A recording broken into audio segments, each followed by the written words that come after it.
I'm Sue Stockdale, and welcome to the Access to Inspiration podcast. You know, I think inspiration is like free energy that can be generated when we listen to someone talk about their experiences, insights, and what they have learned about life. And as you know, this podcast is all about audio. Well, my guest today is all about film. Brendan Davis is a film, TV, and music producer working internationally and with a particular interest in China. He has been a producer on films premiering, competing and winning at Sundance, Berlin, and other film festivals. In 2013, he produced the first Los Angeles-based season of a Chinese hit TV show, and in 2019, completed a feature documentary called CRAZYHOT about the world of ultra-hot chili peppers.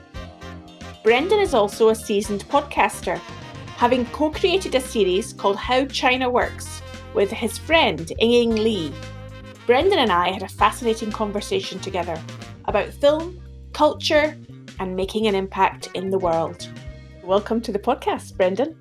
Thank you, Sue. It is very nice to be a guest with you today. And I know that you were recommended by one of our previous guests, episode 53. I spoke to Ronald Paredes on rediscovering creativity, and he recommended you. How do you know Ronald? I know Ronald from my years living in China. Ronald also, as you talk about in the interview with him, he's based more in the Nanjing area, and I was in Beijing. But we met through some sort of small world circles via WeChat, the kind of all-in-one social connection app that everyone uses. And we have worked together a lot. We've been on each other's shows. I used to do a bunch of podcasts myself, as you know, and Ronald's a really great guy and super talented. I've been fortunate to hire him a few times for some things that we needed done. And yeah, he's great. Oh, fantastic. Well, I'm sure we're going to hear a lot more about your connection to and interest in China as we get into the conversation. Today's the first time, though, I've spoken to a film producer. So I want to kick off with learning a little bit more about that, Brendan. Sure. And what got you interested in film in the first place? I love the question, and it made me really think about it when we were chatting prior to recording. And I think what really first sparked me, both film and also music, which were kind of my twin passions really since childhood, is the interesting connection and the way that film and also music in its own way, of course, can communicate and transcend even language, especially with film, of course, with the visual aspect of that and being able to create subjective responses in people, although the finished product on screen is the finished product. But you and I could see the same piece of work and have a different take on it, although we would both understand the basic story the same way.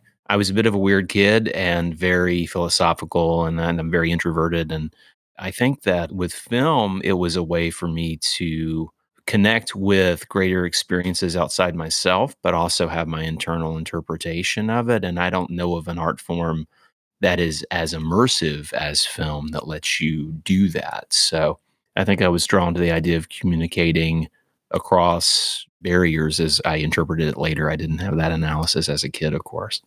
And did you have any favorite movies when you were a youngster? I sure did. I remember quite a few things from being small. And the first big event film that I remember seeing was Star Wars. I guess I was 11. I saw the original Star Wars in the theater with all my friends from my Boy Scout troop. And that was wonderful in a theater full of other people. I also saw something that was wildly inappropriate for a small child. It probably scarred me a little bit, but in later years, I studied it more academically, which was The Exorcist, the William Friedkin horror film. And oh, wow, did that make an impression, you know? It didn't have really any scary music, and that's sometimes a thing that's really frightening in a film. And what's interesting about that, that's actually exactly what got me into studying it academically when I was in college, was I came across a book in the library at, I want to say, the University of Georgia. That would be where I was at the time. And it was all about the sound design of that film as opposed to the score and the music. Now, the music, Tubular Bells by Mike Oldfield, is the classic. Da, da, da, da, da, da, da, da. That's that classic theme that's been reworked a lot. But the sound design in that, I could do a 2-hour podcast just on that. So I'll leave it there. But if somebody's interested in the effect that that element of filmmaking has, that's a great place to start because they did some really revolutionary and groundbreaking things that made it so scary. And probably the most impressive part about it, and why I've been able to work in film and music, and my interest in film is as much driven by the use of sound and music in film as it is the visual and the textual part, is that they managed to create these moments that, again, the music was either absent or super, it was underscore, it was very low, or it just wasn't scary per se. And even what you're seeing on screen isn't necessarily scary, but they did things in the sound design that were very subtle. Friedkin and his sound team were very much into using subliminal audio in provoking a response. There would be moments where you're not seeing anything visually horrifying yet, but yet you have this horrible sense of dread and unease. And it's just the way that they approached creating all that. It's pretty cool. If somebody's interested in that, that's a great place to dig into it. So already I'm getting a sense of your passion and your interest in this genre. I want to get a better sense of understanding in terms of the whole creative process for filmmaking. At what stage does a producer get involved? Well, the producer or the person who's doing producing functions is really at the inception of it becoming a project and not just say a script. And oftentimes also in Hollywood, which I mean as a concept more than a place, although it applies to the place, sometimes a producer will have an idea and then decide to find a writer. If they're not a writer, they will hire somebody or they'll find something similar that exists. And the producer is essentially the person who says, hey, let's make this a thing. Now, a writer director listening to this might take exception, but also if they're a working writer director, they understand what I'm saying because even if that's their only producerial function, the act of saying, let's make this into an actual thing and start to put it together. How do we build a team? How do we budget it? How do we make this a reality? Where does it fit in the marketplace? Those are all producing functions. So, someone like Steven Spielberg, who everyone knows as a director, he's much busier as a producer than he is as a director because if you're directing, you can pretty much direct one thing in a given moment because you can physically be one place at a time. Although he has done two at once, where he had a video set up on set of the terminal while he's directing the terminal. In between takes on that, he's directing like pickups on another movie, some on another location with another crew. But that's its own story. But the producer is the prime mover of it as a, for lack of being less crass about this, as a piece of business. So if a writer director decides that he or she wants to start to make it a reality and they pick up the ball and trying to raise finance or trying to attach some kind of star talent or creative talent that helps move it forward as an into reality, those are producing functions. And in terms of how you got into the producer role from your interest in movies and film, how did that happen? Because I guess, like in any career, people can have an aspiration to perform a certain function, but they don't always find an easy route to get there. True, and I don't know how much easier it gets, no matter how long you do it, because I mean, of course, you learn a lot of things not to do, but you still face some of the same challenges continually. For me, I started in film. I worked on the technical side. I worked as a production sound man, and I also worked as a picture editor a few years after getting some experience under my belt. And I would alternate between those two jobs. But in school, I was drawn to it from writing and directing. So initially, my primary focus was writing, and directing became the natural extension of that because then you're writing the piece that's on screen as opposed to the piece that's just on the page. And producing developed out of that because, as I was saying, the producer is ultimately the person whose responsibility is to take these different pieces and aggregate the talent and the resources you need to make it something that we can all press play on television or Netflix or YouTube or whatever. And the Oscars is one of the ceremonies that we all have heard of that gives recognition to the film industry. From your perspective, I know you've got a number of accolades in terms of some of the films you've been involved with, Brendan, over the years that have been seen and presented at some of the film festivals. What do you think makes a film award worthy? I think this is a great question, and it could be any number of things. It could be, is it of such a stunningly high level of originality that it's very fresh and it breaks through with people. It connects in a way where, wow, I've never seen quite that same spin on the ball before. And it's really done at a very high level, technically, artistically, so it can break through in that way. It could also be something that we've seen a million times, and it's not that much of a fresh spin on the ball, but by gosh, we love it. It's something that's a deeply rooted archetypal connection to a classic story that everyone loves, and it's a perfect example of it. Maybe it's not reinventing the wheel.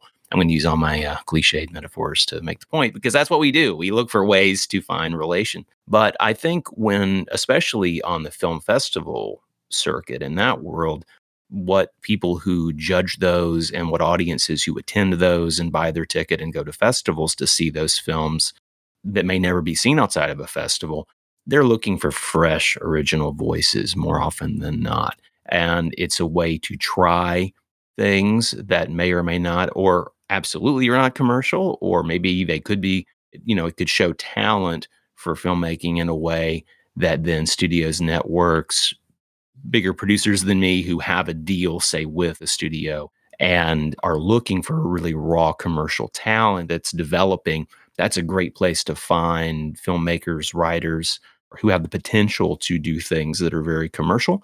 But it's also a place just to do art for art's sake.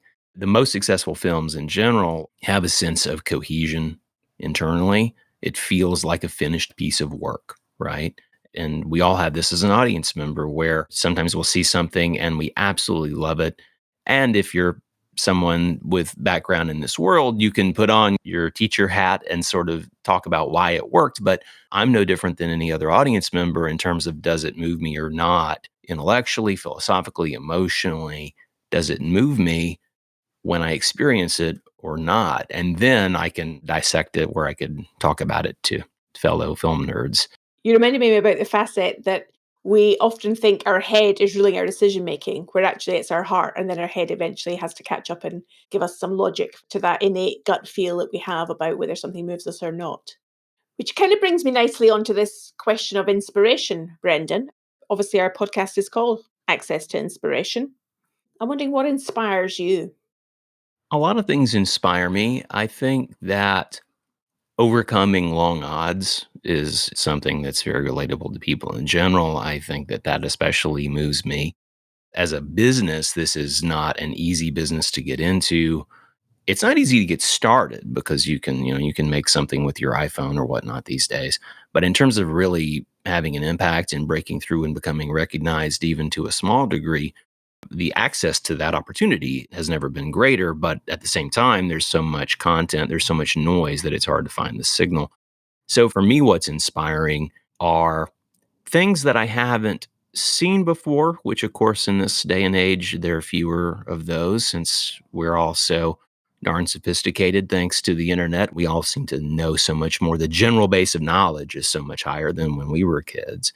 But I'm really inspired when I see something that makes me think about something or feel in a way that I had not before, that challenges assumptions in a way that actually lands and connects with me, even if it doesn't, say, change the way I think or feel about a given topic. It adds that layer of perspective, it adds that nuance of what that other person's experience is. I really love film and TV. I'll just say film generically for the moving image. God, that sounds pretentious, but I mean, that's, any kind of visual representation like that, if it's transformative, and it doesn't have to take me to another place and transport me into another realm, outer space, or something deeply philosophical. Although I love that. I mean, I'm the guy for those films as well. The rise of Christopher Nolan as a mainstream blockbuster commercial filmmaker who's still doing mostly original works, often written with his wife and or his brother Jonah. It's amazing. You think of a film like Inception or Tenet, which criminally underrated. It's extremely philosophical film while also having tons of action and a bunch of movie stars and amazing locations. There's a lot of eye candy. There's a lot there for anyone to enjoy, but wow, it's a headbender of a concept. And I mean, I was a philosophy major for a couple of years in college until I ended up switching into film. And I was a philosophy and psychology double major, which probably says a lot about me. But it's an extraordinarily philosophical film. And then you think of, wow, Warner Brothers spent this much money to let Christopher Nolan make a philosophical think piece with big movie stars. It's extraordinary. I mean, he's absolutely a modern hero for me because of what he's doing and why he does it. He doesn't just care about checking boxes and tickling the fancy of the audience as they expect. He's all about grappling with big issues and delivering a lot of food for thought within a very palatable presentation. I feel like I probably went a little off the reservation on that answer, but I got all inspired thinking about how much I love his work, and there are a lot of people I could go on about in a similar way, probably. Well, I think you're reminding me of that sense of emotion and how something can inspire us when it really catches us in the heart. You mentioned in what you said there, Brendan, the word culture, which takes us a nice segue into thinking about China, because I know you've done a lot of work in relation to China. Tell us about what makes China of interest to you as a country, as a culture. I think I first got interested in China and that region of the world. I can't pin down exactly when it was, but I was fairly young because I read a lot and we learned so much about Western culture and civilization from the States. And I imagine it's similar in the UK. But I mean, we grow up knowing so much about North America and Western Europe and a little bit about Eastern Europe, but we don't learn that much about Asia. And the fact that it's so removed and of course doesn't even use like a Roman language system with writing, it's symbolic language, and wow, that's fascinating. So I think that's what planted the seed. And over the decades since being a child, I developed a love for travel and have been fortunate at this point to travel a lot. And I was always really interested to immerse myself in that culture and to see what I could learn from experience and engagement. I traveled some other places prior to ever going to China that also were an absolute culture shock. Some places like in North Africa, I've been lucky to travel through Tunisia and be in an environment where I don't speak Arabic and I'm learning French now. My French is very bad, so don't test me. They do speak some French there. My travel companion, he luckily spoke French as well, so we were able to get around a little easier. But in terms of China specifically, I would say that given that as a background that's been there for a while, there was also the reality that the rise of China Hollywood being interconnected as a goal and a reality that was really sort of in the late aughts and the early 2000s, and it continued into the 2010s and teens. And I wasn't exactly a bandwagon jumper. I think the people who were trying to jump on that bandwagon started 3, 4 years after me. So I was kind of late stage of the middle of the pack for the people. Between projects, I found myself teaching MFA program in Los Angeles, teaching in the producing and filmmaking program specifically, and very international school. And a lot of the students, they're from all over the world, but roughly 20, 25% of a given class would be from China. So I also got to know a lot of Chinese people, a lot of young Chinese people who were working on a graduate degree in film very specifically. And that's a very narrow slice of the whole population. But I got to learn about their perspectives and their stories with the ones who I would engage with deeper if I was an advisor or just watching their films. So I became more and more fascinated. And along the way, I became partners with a Chinese producer, and she and I developed several projects.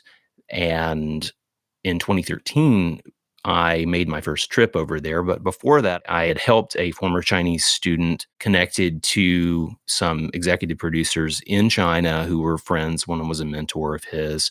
And I helped them develop an idea that ended up being the first US season of a big Chinese hit TV show that I produced with my partners and team in Los Angeles. And so we did that in early 2013 through the summer.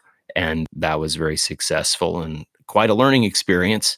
But after that, I went to China for the first time with my Chinese partner who was based in LA also and started meeting people. And because of the connections that she had and connections I developed, we were able to meet a lot of people who are really at the top of the industry on the business side and the governmental side.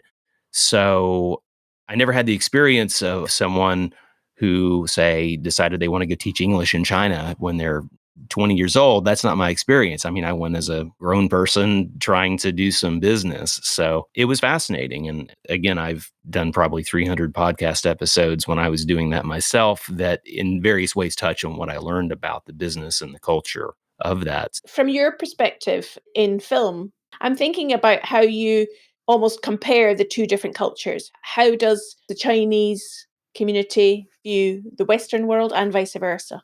That was my stock in trade for the most part because all the business I was doing over there was in attempting to develop co-production projects or to unite the business and the cultural aspects of their industry with our industry, which I won't say that it was a fool's errand because there have been some people who've had a lot of success in that. I had moderate success in that, but the world has changed a lot. So that is its own follow-up to this, I would say. But in terms of the primary differences, well, you have to start with the high level, generic, really cliched answer that everyone understands, which is the differences between a collective culture versus an individualistic culture, and then go from there. That is the right starting point, though, I think.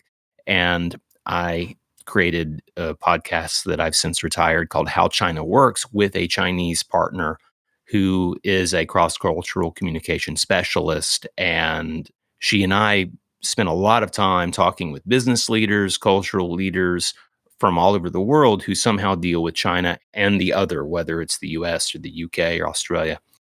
What I found from having the Chinese students in LA, especially, was that the kinds of stories they were interested in telling were often different than their counterparts from a Western culture.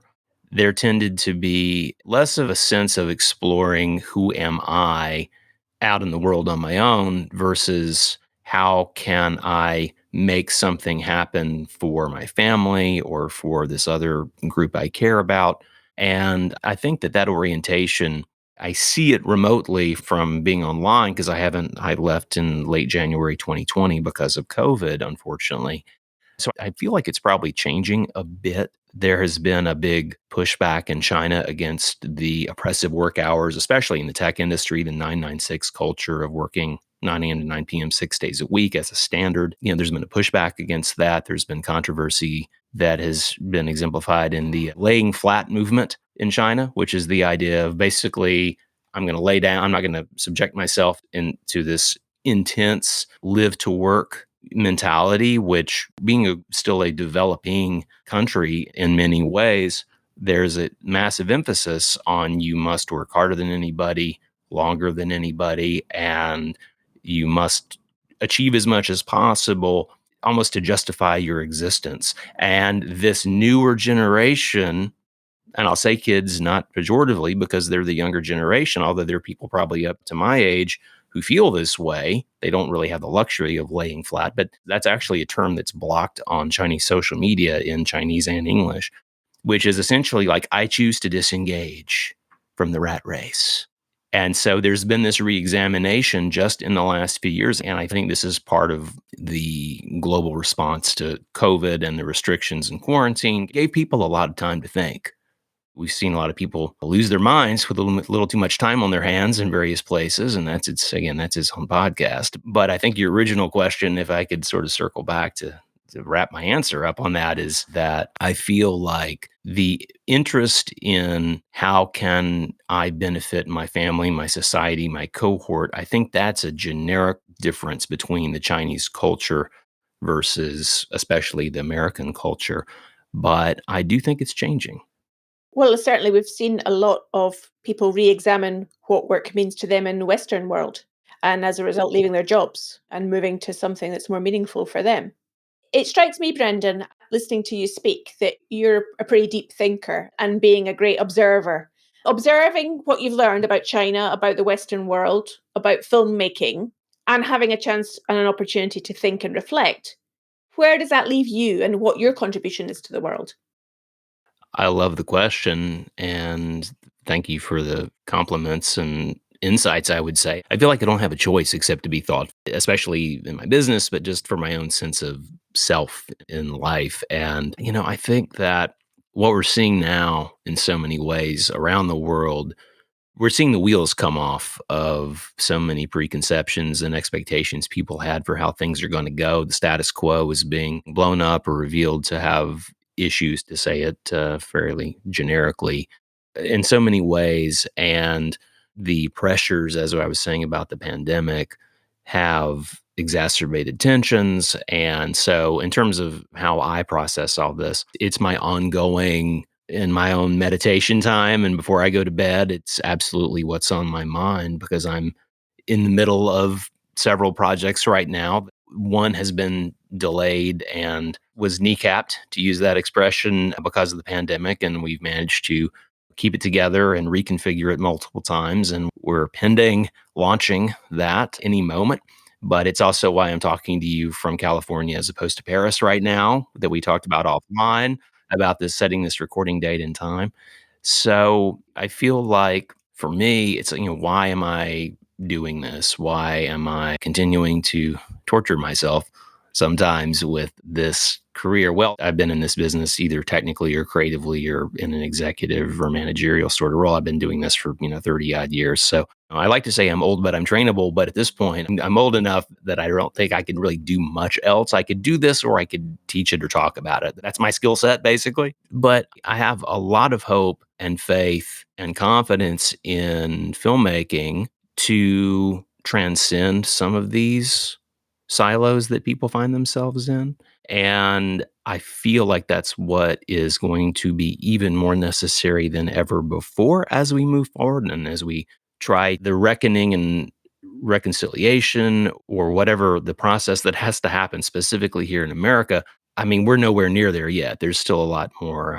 I think there are a lot more people who have a lot more steam that they had to let off. There are a lot of people that still need to figure out how they fit in the world and what they think that even means to be part of a collective. I think all that's gotten exploded, and it started pre-pandemic, of course, with our political situation. So for me, I feel like film as a transcendent medium that can cross barriers and cultures and even language. Squid Game is one of the most popular shows. As bleak and dystopian as it is, it's something that travels across, despite the language. People will read subtitles to follow something that they're interested in that speaks to them. So for me, that is what motivates me to continue to develop and create work that hopefully achieves those lofty goals. The Paris project that I alluded to, it's a classic underdog story. And that's the element that's the most appealing to me. It has a lot of shiny, flashier elements that will make it, it's meant to be a movie, a commercial movie in theaters. And it's set in the world of Paris fashion, and the music and everything about it should be exciting and engaging to audiences. But to me, what interests me about it in the first place is that it's fundamentally this underdog fish out of water story about someone from a different culture going there and trying to pursue her dream, and against the longest of long odds. And, spoiler alert, she's able to do it, but it's not a Disney fairy tale of a process. I mean, she has some real scars along the way of achieving her goal. You see how she actually has to apply the work. It's not just hand of God making everything okay. In the end, it's actually her initiative, catching the right breaks, but applied effort. And I think that is something that I relate to the most because I didn't grow up with any connection to this business. And the arts entertainment in general tends to attract people who feel like they need to build themselves on their own or find their own community, create a world where they actually can fit. And I relate to that.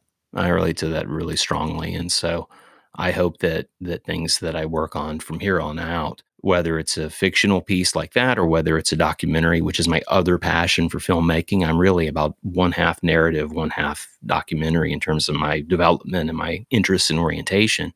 I want things to be connective and thought provoking and at least serve as some kind of a reference point that people can engage in a dialogue and not be so divisive if possible. Again, lofty goals I think are the only ones worth having.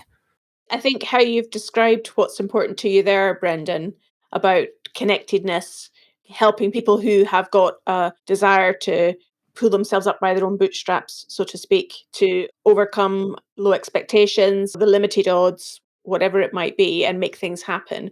And to do that in a way where they're working with people, perhaps rather than against people.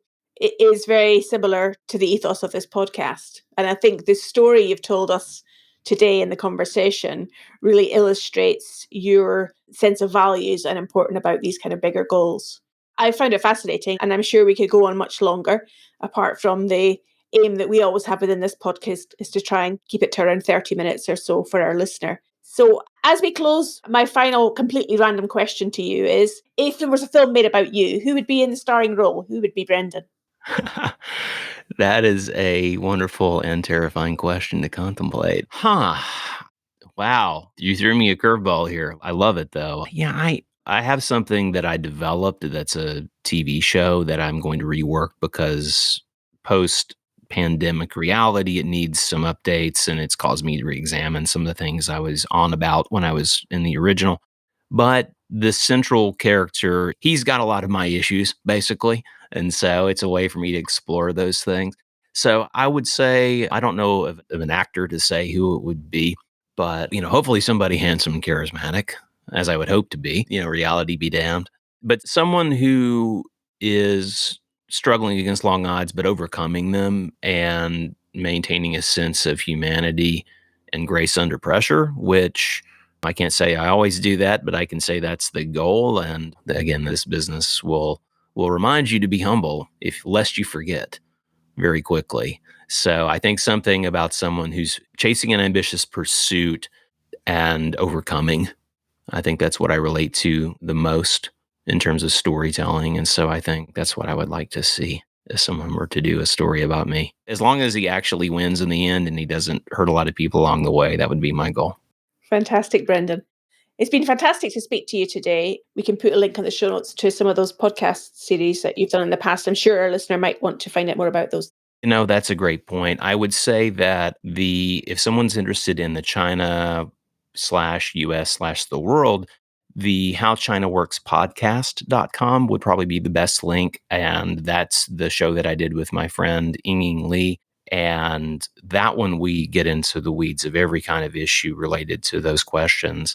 And also my personal website, which is sort of a bio site, but other things are linked from it, is crazyinagoodway.com. Because my philosophy is that you need to be a little bit crazy to survive in this world, but hopefully it's in a good way. Fantastic. Thanks again, Brendan. It's been brilliant to speak to you. Thank you so much, Sue. This was a treat. Well, I hope you enjoyed my conversation with Brendan. He's such a fascinating person, and I look forward to keeping track of how he progresses with his latest film venture, My Favourite Season. You'll find transcriptions for this and all our other podcast episodes on the website accesstoinspiration.org. Remember, you can sign up for our newsletter to keep track of upcoming episodes by going to the foot of the homepage on the website, or reach out to us on social media and let us know what you think of the podcast. We're on Facebook, Instagram, LinkedIn, and Twitter. Just search for Access to Inspiration. Next time, I will be talking to Jennifer Wild and Dan McClure on the subject of system innovation and how to disrupt traditional problem-solving approaches. I hope you will join me then.